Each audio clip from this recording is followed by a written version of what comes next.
mga kababayan. Tuloy. Hindi ka dapat ang nagsasabi, number 1, hindi ka dapat ang nagsasabi na protektahan sila. Dapat ikaw ang nagsasabi na ibalik nila yung pera na ninakaw nila. Ayan ang pinakamagandang tanong. Maibabalik pa kaya ng mga yung pera na nanakaw nila, no? Yun yung pinakamasakit na katanungan eh. Kasi sa palagay ko mga kababayan, hindi na ho maibabalik yung mga perang ito. Pero kung hindi man nila maibalik, ipagdusahan nila sa loob ng kulungan na lang.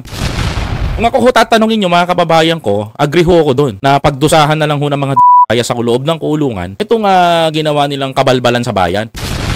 Para naman sa ganun, mabigyan natin ng hustisya at mabigyan natin ng justice yung mga tao na binaha ang mga bahay, nasira yung mga appliances na pinagpaguran. Yung ano man lang, mga kababayan, mabigyan natin ng justice yung mga tao na nagdusa dahil sa kapalpakan, kapabayaan, kakanakawan, kakanakaw ng pera ng taong bayan. Yung mga tao, mga kapatid, na kailangan ng mga panahon na yun ng suporta ng ating gobyerno kung magkakaroon ng magandang proyekto, hindi nakakaperwisyo. Kumbaga sa lahat na naperwisyo nitong mga magnanakaw na kontraktor, magnanakaw na kongresista, tirador na senador, dapat panagutin.